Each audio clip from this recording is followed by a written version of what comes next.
जैन दर्शन का सिद्धांत है कि पर्याय पलटती है, द्रव्य नहीं पलटता। जीव के सम्यक पुरुषार्थ से चतुर्गति परिभ्रमण का अभाव होकर अनंत काल के लिए सिद्धत्व दशा की प्राप्ति हो जाती है। महाराज श्रेणिक का चरित्र पामर से परमात्मा बनने की कथा है। अपूर्व पुरुषार्थ और समता की सुंदरता है। जैन धर्म से महान विद्वेष रखने वाले श्रेणिक का हृदय भी निर्ग्रंथ दिगंबर मुनि भगवंत की समता के प्रभाव से परिवर्तित होकर वर्तमान में सम्यक से पवित्र हो गया और वो भी भविष्य का तीर्थंकर होगा। ये कथानक हमें संदेश देता है कि पापी सदा पापी नहीं रहेगा, पामर सदा पामर नहीं रहेगा। पर्याय दृष्टि छोड़कर दिव्य दृष्टि धारण करें और इसी के फल में वर्तमान और भविष्य दोनों ही सुखद होंगे। अधिक भूमिका से विराम लेकर हम भी श्री ज्ञानोदय दिगंबर जैन सिद्धांत महाविद्यालय दीवानगंज भोपाल के विद्यार्थी श्रावकोत्तम श्रेणिक का परिवर्तन नाटक आपके बीच प्रारंभ कर रहे हैं।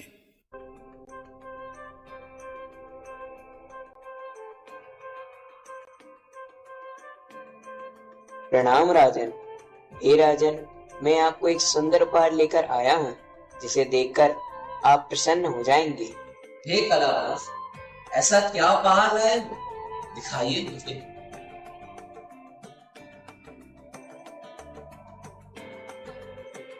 कैसा है महाराज उपहार? आपको पसंद आया ना? अहो, अलौकिक सौंदर्य, साक्षात देव कन्या ही भाषित होती है। चित्रकार, लो अपना उपहार ग्रहण करो। धन्यवाद महाराज।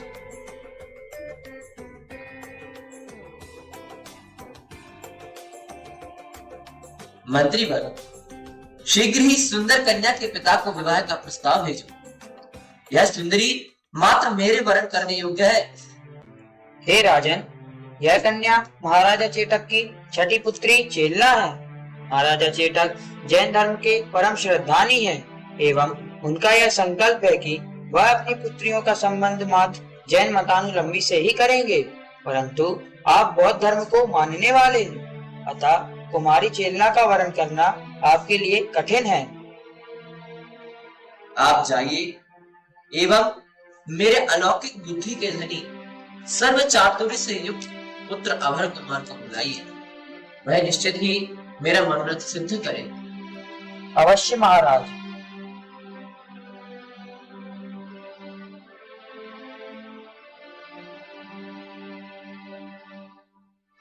प्रणाम पिताजी। हे तात, आप तो सभी की चिंता के निवारण करता हैं, परंतु आज आपके ही मुखमंडल पर मुझे यह पिशाचनी क्यों दिखाई दे रही है? बताइए पिताजी, क्या कारण है? मैं तुरंत ही आपकी इस चिंता का निवारण करता हूँ। मुझे तुझ पर पूर्ण विश्वास है पुत्र। मुझे ज्ञात है तुम निश्चित ही मेरी चिंता को क्षण मात्र में दूर कर दोगे। हे सुत, यह चित्रांकित कन्या वैशाली नरेश की पुत्री है। मैं इससे विवाह करने का तीव्र अभिलाषी हूँ, परंतु समस्या यह है कि इसके पिता की प्रतिज्ञा है कि वह अपनी पुत्री मात्र जैन धर्म के पालक को देगी। पुत्र, तुम कैसे भी करके मुझे इसका संयोग कराओ। पिताजी, आप शुद्ध ना हो। आप मुझे मात्र 2 मास का समय दीजिए, मैं से आपके पास अवश्य लेकर आऊंगा। अवश्य पुत्र, मैं चलता हूँ। तुम अपना कार्य पूर्ण करो। जी पिताजी। प्रणाम पिताजी।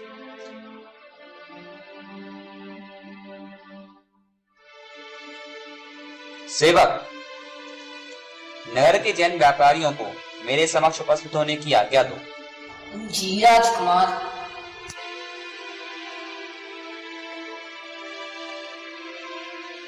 प्रणाम राजकुमार। आप सभी मेरे बुलाने पर यहाँ आए, अतः आपका धन्यवाद। मुझे आप लोगों के साथ वणिक बनकर राजा चेटक के राज में व्यापार करने के लिए जाना है एवं हम वहीं पर श्री जैन भक्ति का भव्य कार्यक्रम रखेंगे। आप लोग शीघ्र ही अपनी उपयोग की वस्तु ले आइए, हम तुरंत ही प्रस्थान करते हैं। आपकी आज्ञा सुधार।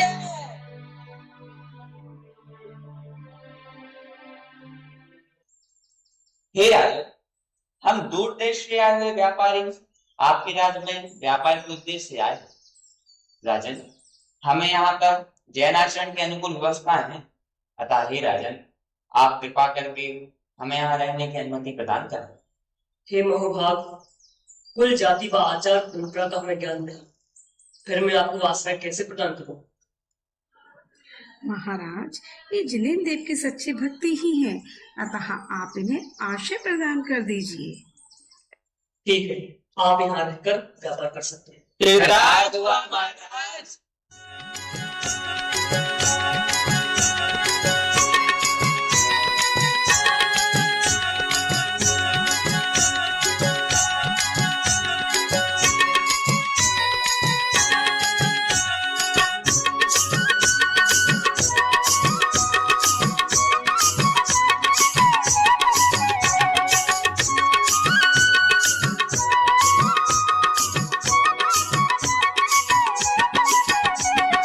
ओंकारमयी वाणी तेरी जिन धर्म की शान है।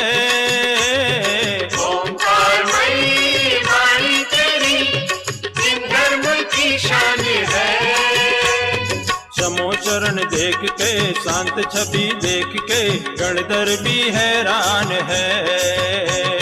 समो शरण देख के शांत छवि देख के गणधर भी हैरान है। ओंकारमयी वाणी तेरी जिन धर्म की शान है। ओंकारमयी वाणी तेरी जिन धर्म की शान है। समो शरण देख के शांत छवि देख के गणधर भी हैरान है। समो शरण देख के शांत छवि देख के गणधर भी हैरान। अरे वाह, कितना भव्य कार्यक्रम हो रहा है। दीदी चलिए ना, हम भी वहाँ चलते हैं। हाँ हाँ चलो, हम भी देखें यह कार्यक्रम। हाँ, चलते हैं ना।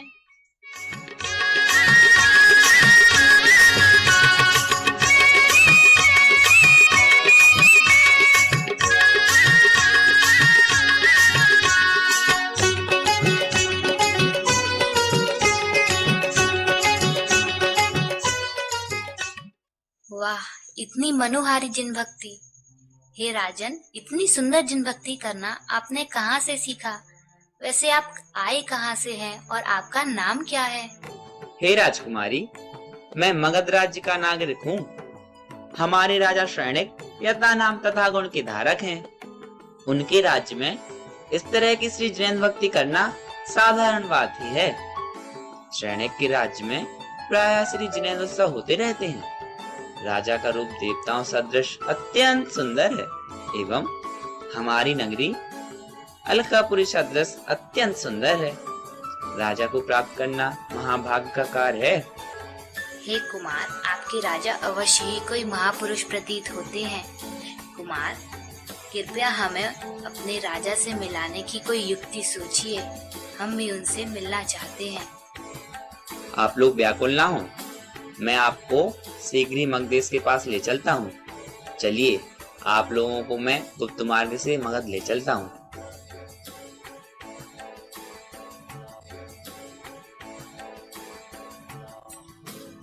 चलिए, इस गुफा मार्ग से हम बहुत ही अल्प समय में मगध पहुँच सकते हैं। अरे, इस काल गुफा से जीवित निकल पाना तो असंभव है। मैं मगध नहीं जाना चाहती। आप लोग ही जाएं श्रेणिक के पास।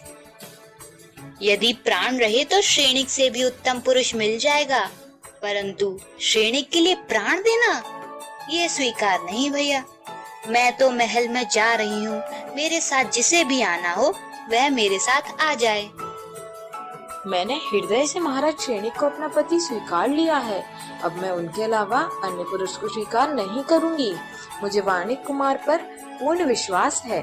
चलिए कुमार, अब हम मगध की ओर प्रस्थान करते हैं।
मैंने महाराज श्रेणिक का जैसा वर्णन सुना था वैसा ही पाया, परंतु मुझे यहाँ पर जैन धर्म का अंश भी भासित नहीं हो रहा है।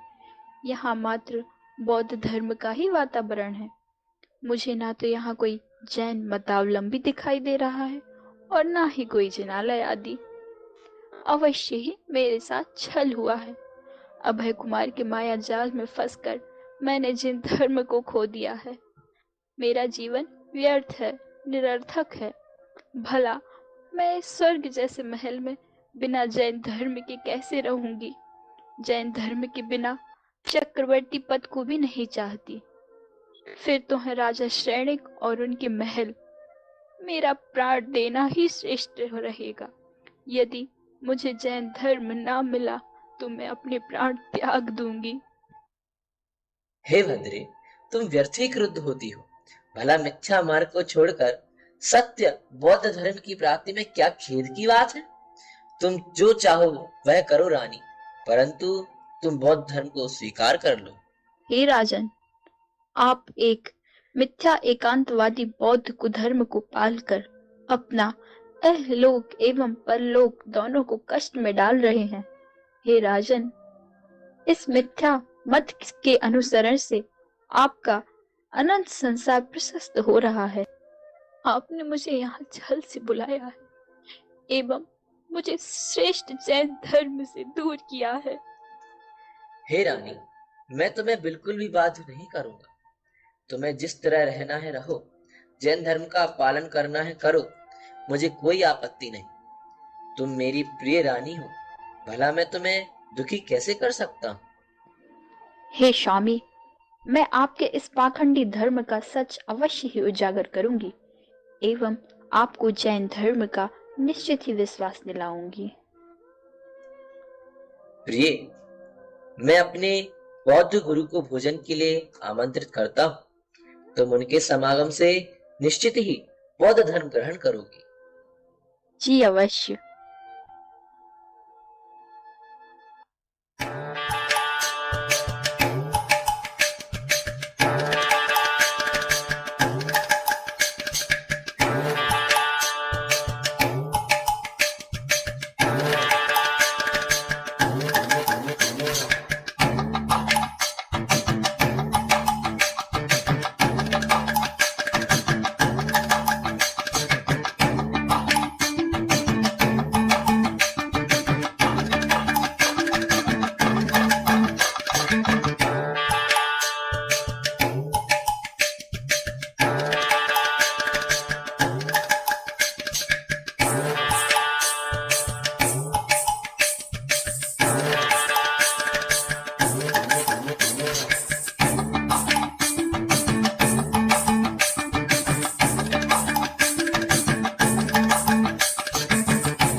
मुझे लगता है इसने आपको देखा नहीं। जो कर। हे महारानी, तूने मुझे नमस्कार नहीं किया। तुझे ज्ञात नहीं कि मैं कौन हूँ? आप तो अंतर्यामी हैं, अतः आपने तो मेरे अंतरंग के सम्मान को जान ही लिया होगा। बाल क्रिया से भला क्या प्रयोजन। हाँ हाँ, मैं तुम्हें यूं ही बोल रहा था। चलिए अब आप लोग भोजन कर लीजिए।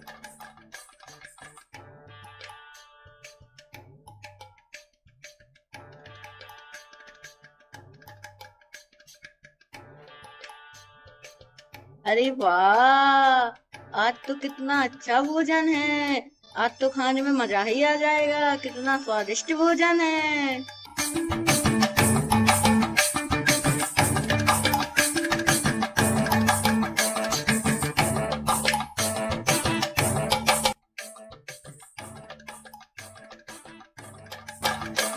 पूजा और इन सभी के दाहिने पैर की पादुका ले आओ। महारानी, भला पादुका से क्या प्रयोजन? अरे तू लेकर तो आ, फिर मैं बताती हूँ।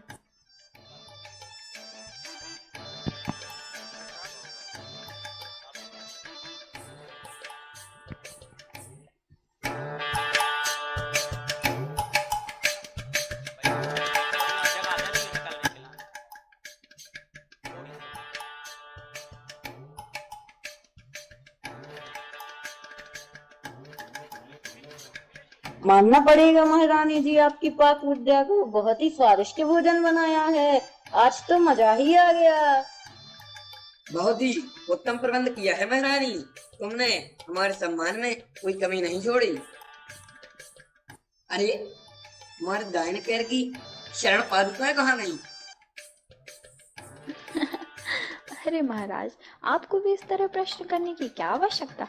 आप तो अंतर्यामी हैं। आपको तो पता होगा ना कि कहाँ है आपकी पादुकाएं। हे मूर्ख रानी, तुम मुझसे परिहास करती है। ये ज्ञात नहीं कि मैं कौन हूँ? जानती हूँ ना, तभी तो बोल रही हूँ। कर लीजिए पता कि कहाँ है आपकी पादुका। हमें ज्ञात होता तो मैं तुझसे क्यों पूछता? शीघ्र बता, मेरी पादुकाएं कहाँ हैं? आपकी पादुका तो आपके पास ही है। मतलब आपके पेट में। भोजन के रूप में आपने उन्हें ग्रहण कर लिया।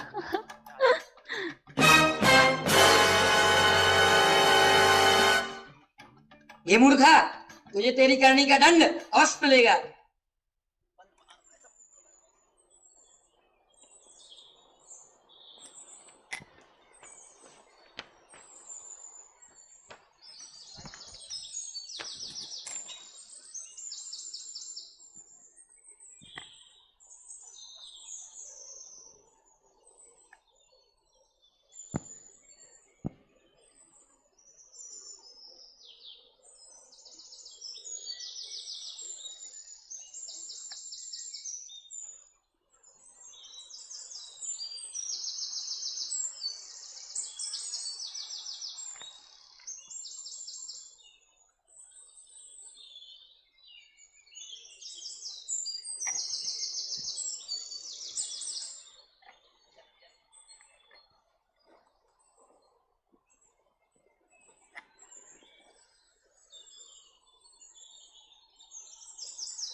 सैनिक, यह नग्न वेश में कौन बैठा हुआ है?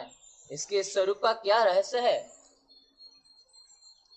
महाराज, यह नग्न वेशधारी रानी चेलना का गुरु है। इसी के कारण उसने हमारे गुरु का अपमान किया था।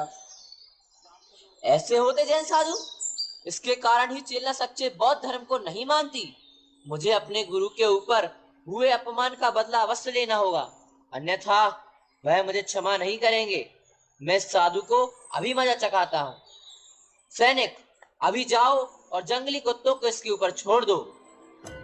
जी महाराज।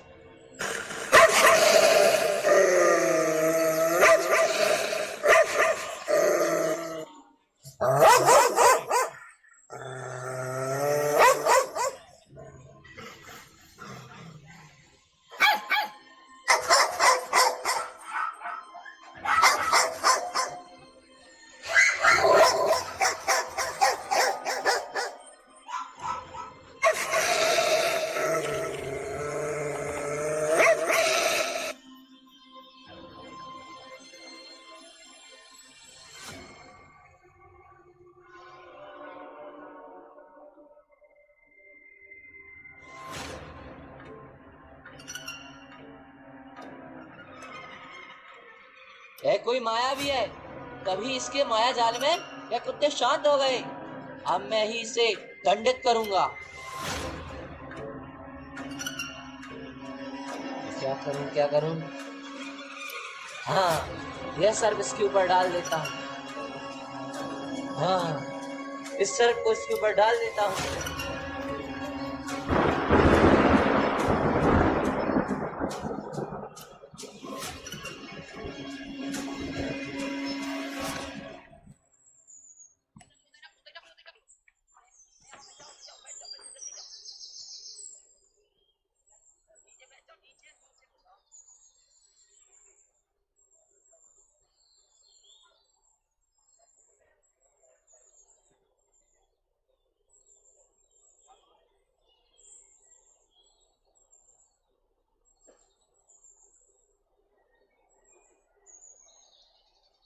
चेल्ला, एक समय तुमने मेरे गुरु का परिहास उड़ाया था।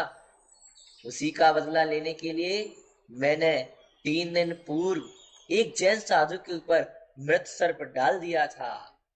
हे महाराज, आपने यह कैसा अनर्थ कर दिया? आपने श्री मुनिराज का अपमान किया है। निश्चित ही आपको महा कष्ट झेलना पड़ेगा। मुनिराज की क्या दशा हुई होगी? मुझे शीघ्र ही मुनिराज का उपसर्ग दूर करना होगा। राजन, आप कृपा कर मुझे उस स्थान पर ले चलें जहां आपने यह कुकृत्य किया है। अरे रानी, तुम व्यर्थ ही क्रोध विलाप करती हो। अभी तक तो उन्होंने सर्प हटा भी दिया होगा और कहीं अन्य चले गए होंगे। वह दिगंबर मुनिराज हैं। अपने ऊपर हुए उपसर्ग को वह कभी दूर नहीं करते, बल्कि उपसर्ग होने पर अधिक तप में उग्र होते हैं। चलिए, अब विलंब मत कीजिए।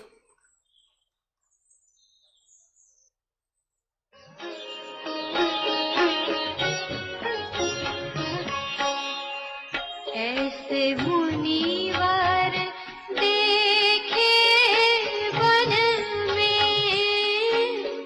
जाके राग द्वेष नहीं तन में। ऐसे मुनिवर देखे वन में, जाके राग द्वेष नहीं तन में।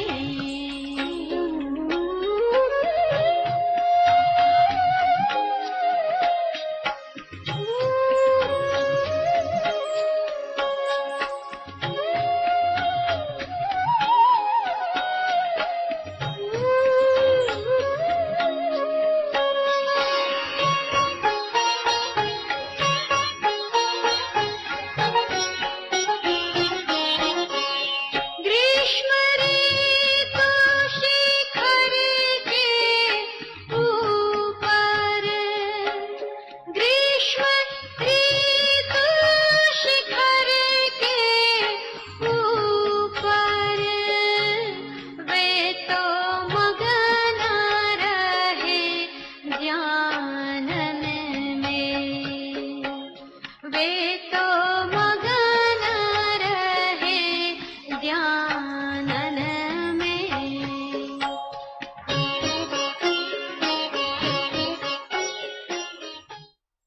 हे वीतरागी मुनिराज, मेरे पति सच्चे देवसास गुरु के स्वरूप से अनभिज्ञ है। उन्होंने मूर्खतावश आपके ऊपर उपसर्ग करने का कुकृत्य किया। नाथ, कृपा कर आप हमें क्षमा करें। सद्धर्म वृद्धिरस्तु। हे महात्मा, आप धन्य हैं। मैंने आपके ग्रीवा में मृत सर्प डाला, मैंने आपको इतना कष्ट पहुंचाया, एवं चेल्ला ने आपकी भक्ति स्तुति की, फिर भी आपने दोनों को समान आशीर्वाद दिया। हाय हाय, आपको तो मुझे दंडित करना चाहिए। मेरे सदृश इस संसार में अन्य पापी नहीं है। मैं किस तरह अपने पापों का नाश करूं? मेरा उद्धार कैसे होगा? हे प्रभु, त्राही माम, त्राही माम। मेरे अपराधों को क्षमा कीजिए, मैं महापापी हूँ। हे राजन, यदि तुम शांति के इच्छुक हो तो अपनी आत्मा का उद्धार करो। अपने पाप कार्य के लिए शास्त्रानुसार प्रायश्चित कर शांति प्राप्त करने का उद्योग करो, तभी तुम्हारा कल्याण होगा। हे नाथ, मैंने ऐसा पूर्व में क्या किया था जिसके कारण मैं इस पर्याय में आया, और मेरा उद्धार कब होगा? हे राजन, यदि तुम अपने पूर्व भव का वर्णन सुनना चाहते हो तो सुनो। तुम पूर्व भव में सूर्यकांत नामक देश में कुमित्र नामक राजा थे। तुम्हारा एक मित्र सुसेन था। तुम दोनों आपसी वैर के कारण मरकर व्यंतर देव हुए।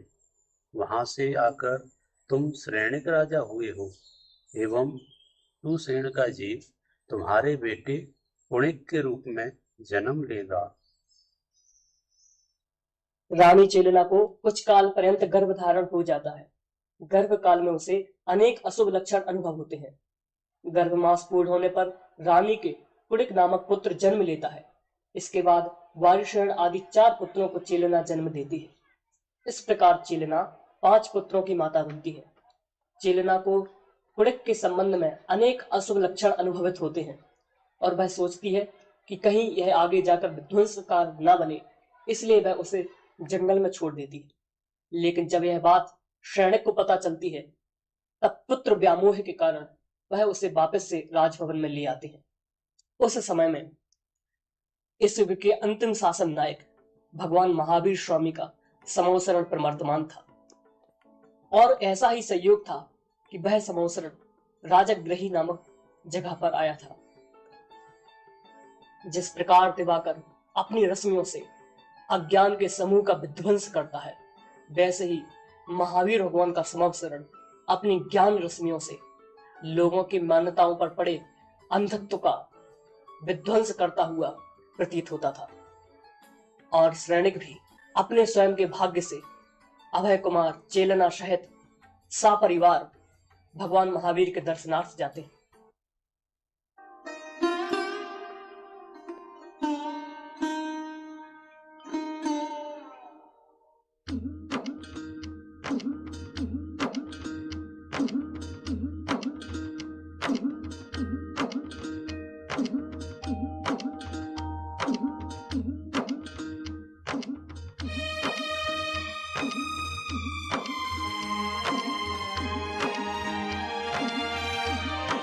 शोभे समव शरण सुखकार, प्रभु का समव शरण सुखकार। शोभे समव शरण सुखकार, प्रभु का समव शरण सुखकार।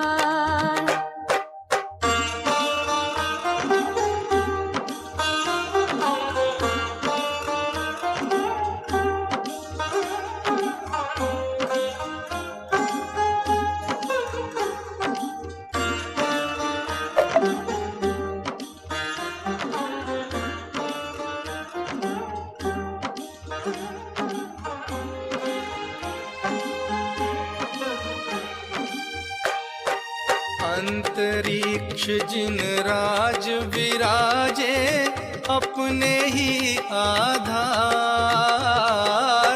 मानो कहते हैं हम सबसे, मानो कहते हैं हम सबसे, पर आश्रय दुखकार। शोभे समव शरण सुखकार, प्रभु का समव शरण सुखकार। शोभे समव शरण सुखकार, प्रभु का समव शरण सुखकार।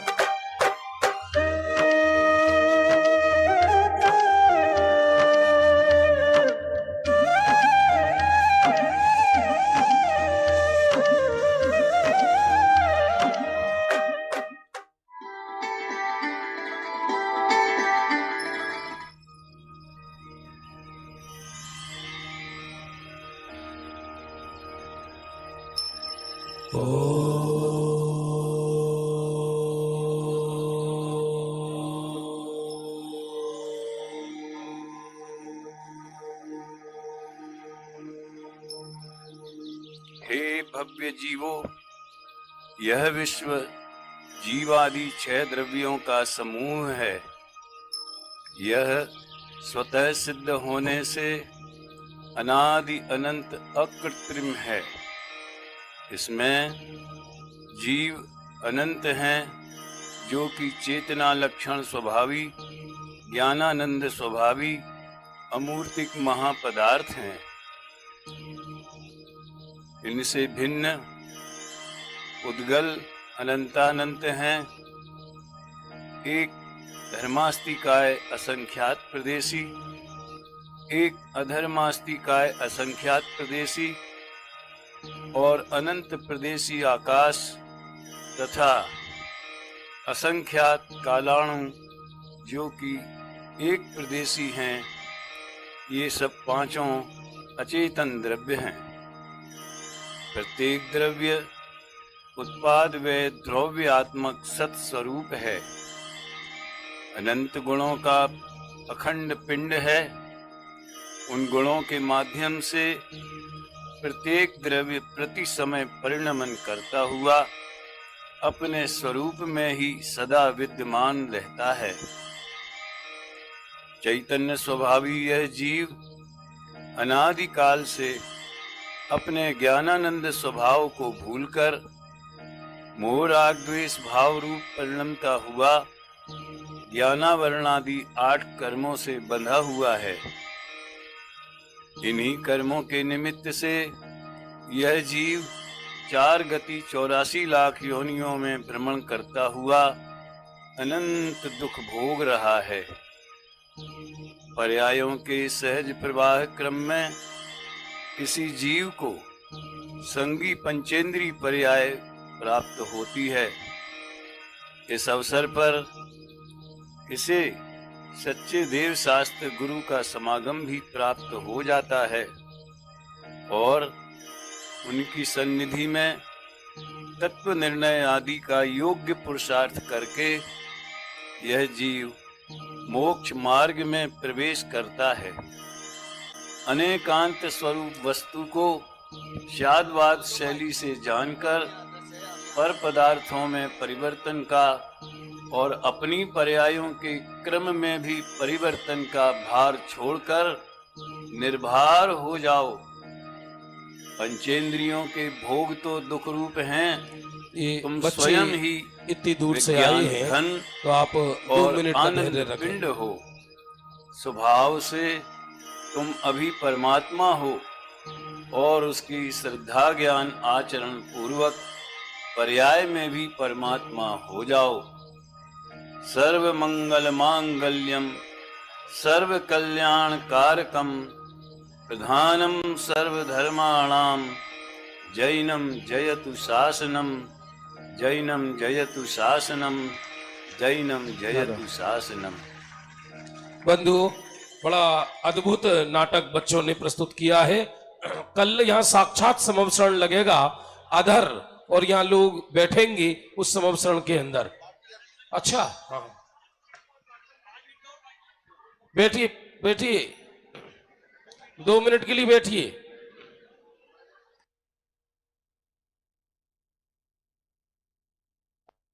अंजुलि जल सम जवानी क्षीण होती जा रही, प्रत्येक पल जर जर जरा नजदीक आती जा रही।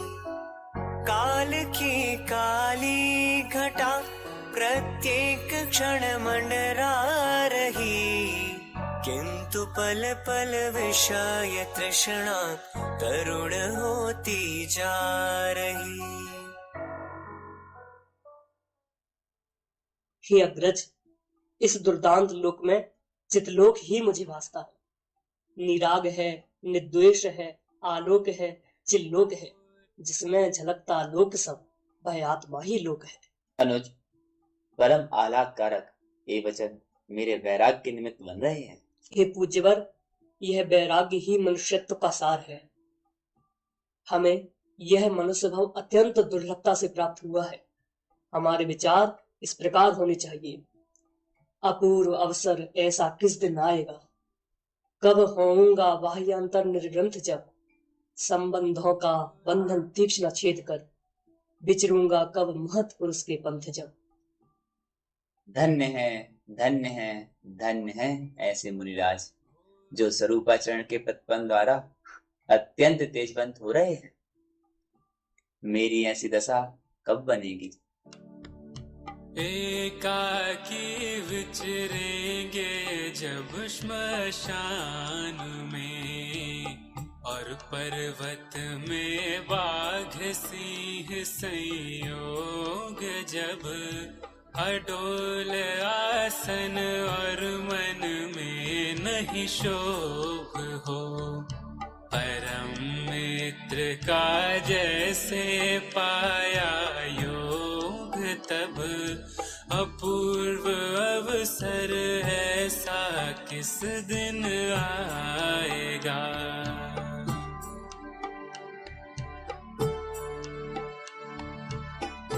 हे मेरे कुल गौरवों, प्रणाम पिताजी। तुम्हारा यश दशों दिशाओं में उज्जवल हो। तात जीव रागादि की हीनता एवं ज्ञान की विशेषता से युक्त होते हैं। साधु साधु। पिताजी, हम दुख समूह विध्वंस कारिणी जैनेश्वरी दीक्षा अंगीकार करना चाहते हैं। पुत्रों, तुम्हारा यह विचार उत्तम है। शीघ्र ही अनाथ मुक्ति सुंदरी के नाथ बनो।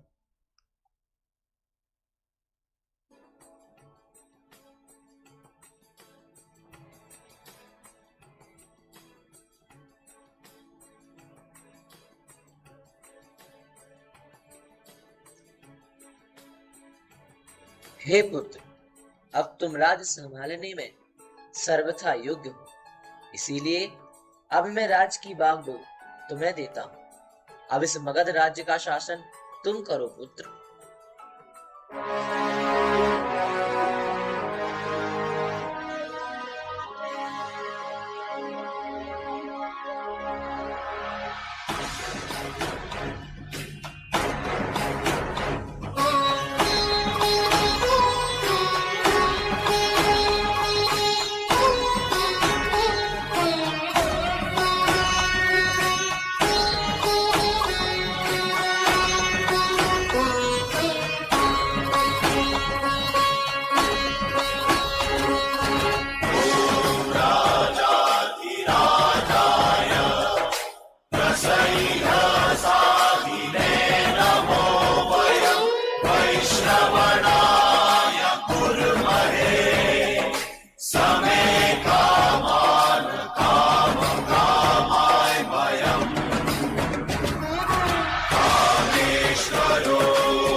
हे मगधेश, अब आप अपनी नवीन राज्य व्यवस्थाओं का संचालन स्वयं करें।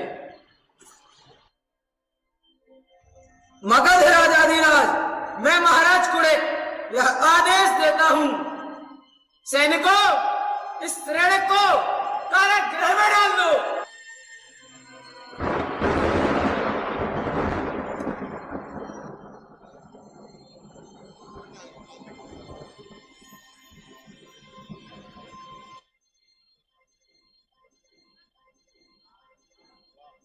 हे निर्दयी कुलनाशक, तुझे प्राणों से प्रिय मानने वाले तेरे पिता के साथ तूने यह कैसा अनर्थ किया।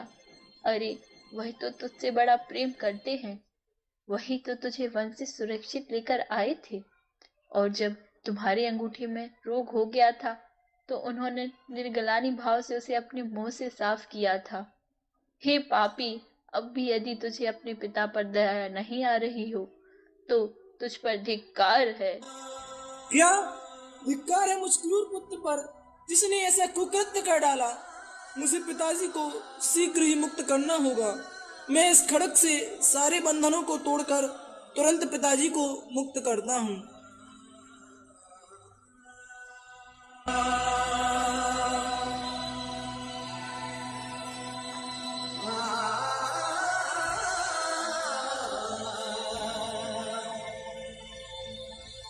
हाय, मेरे साथ क्या हो गया?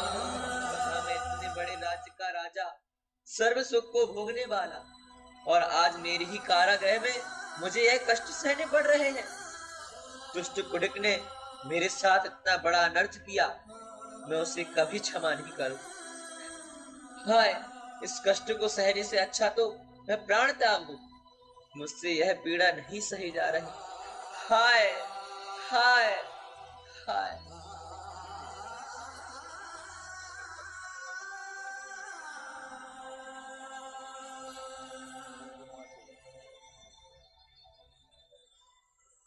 यह श्रेणिक चरित्र अनेकानेक परिवर्तनों से भरा है।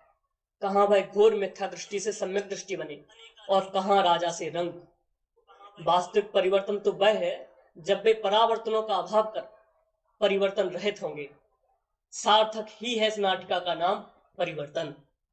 हम हैं श्री ज्ञानोदय दिगंबर जैन सिद्धांत महाविद्यालय, मध्य प्रदेश की राजधानी भोपाल के निकट दीवानगंज में विशाल भूखंड पर तीर्थधाम ज्ञानोदय की सुरम्य वातावरण में जहां मेरा संचालन होता है, यहाँ अध्ययनरत ज्ञानार्थी छात्र लौकिक विद्या के साथ पारलौकिक शिक्षा ग्रहण करते हैं। पंचवर्षीय पाठ्यक्रम के अंतर्गत ज्ञानी मुनि भगवंतों द्वारा रचित संस्कृत प्राकृत के मूल आगम ग्रंथों एवं टीकाओं का आधुनिक एवं प्राचीन विद्वानों द्वारा रचित शास्त्रों का गहराई से अध्ययन कर जैन दर्शन के दृढ़ विद्वान बनकर जैन शासन की प्रभावना के योग्य सारथी के रूप में तैयार हो रहे हैं। हम सभी इस स्वपर कल्याणी योजना में आप सभी के स्नेह वात्सल्य की हमें हमेशा अपेक्षा रहेगी। आप सभी हमारे आमंत्रण को स्वीकार कर एक बार ज्ञानोदय अवश्य पधारें। इस नाटक पर प्रस्तुति के लिए 31,000 रुपया तारा देवी पाटनी छिंदवाड़ा की ओर से एक विद्यार्थी की राशि, 31,000 रुपये मोक्षायतन ट्रस्ट की ओर से, 1 लाख रुपए की राशि अंश जैन ऑनलाइन प्राप्त हुई है जिनदेशना पर, 31,000 रुपये राशि विजय जी बड़जात्या इंदौर और 31 रुपये डॉक्टर बासंती बेन शाह मुंबई, उनकी ओर से पुरस्कार की दी गई है। बहुत बहुत धन्यवाद। और किन्हीं की भावना हो इन बच्चों को उत्साहवर्धन करने के लिए तो आपके नाम आमंत्रित हैं। विद्यार्थियों की अध्ययन राशि के लिए अथवा अभी की नाटक के लिए आप जरूर अपना नाम लिखवा सकते हैं, ऐसा आपसे निवेदन। सुनील जी सराफ 31 रुपया सुनील जी सराफ सागर वालों की ओर से प्राप्त हुआ, बहुत बहुत धन्यवाद। और किन्हीं की भावना हो ऑनलाइन अथवा ऑफलाइन आप नाम ले सकते हैं, हम घोषित कर देंगे। इन बच्चों ने सुंदर प्रस्तुति दी, जोरदार। 21 रुपया श्रीमान राकेश जी प्रेमी पिड़ावा, 1100 रुपया, 1100 रुपया पाठशाला पिड़ावा के, 1100 रुपये ज्ञानोदय तीर्थधाम के लिए जम्बू जी धवल की ओर से है। प्रातःकाल जनरल फेडरेशन की ओर से उज्जैन की ओर से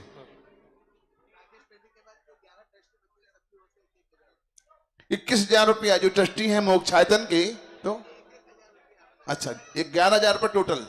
हाँ, मोक्षायतन ट्रस्ट के जो ट्रस्टी हैं उनकी ओर से मिले हैं, बहुत बहुत धन्यवाद। परिचय देना है कि भैया? परिचय कौन देगा?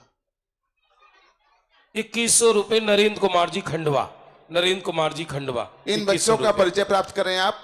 कल प्रातः काल ठीक 6:30 बजे जाप, 7 बजे से प्रक्षाल पूजन और उसके बाद में गुरुदेव श्री का जो आहार दान दे वो टेंट के कपड़ों से स्पर्श ना हो, नाश्ता करके ना है, रात्रि भोजन के त्यागी हो, सप्तव्यसन के त्यागी हो। श्री तीर्थधाम ज्ञानोदय द्वारा जो हम के विद्यार्थियों द्वारा जो नाटक की प्रस्तुति हुई, इसमें मुख्य रूप से हमारे भैया लोगों का, अमित भैया, हमारे प्रिंसिपल हमारे शुभम जी भाई साहब, अमित अर्पित भाई साहब का, इन लोगों का सहयोग रहा। और इस नाटक में जो मुख्य सैनिक का किरदार निभाया था आदर्श जैन शास्त्री द्वितीय वर्ष में अध्ययनरत हैं। और कुड़िक का जो जिन्होंने रोल निभाया था वो प्राग शास्त्री द्वितीय वर्ष अर्थात 12th में अध्ययनरत हैं। और बाकी चेलना से लेके जितने भी पात्र हैं वह सभी अभी पूरे नए बच्चे ही हैं, जिन्हें अभी 3 से 4 महीने हुए हैं और उनके द्वारा ये नाटक प्रस्तुत किया गया है। और ये जो सुंदर सुंदर आप लोग हम लोग उनके चेहरे देख रहे हैं, तो ये सभी हम लोगों का मेकअप आदरणीय प्राची आंटी और प्रियंका आंटी ने किया है और उन्हीं ने हम सभी के लिए सिखाया है। धन्यवाद।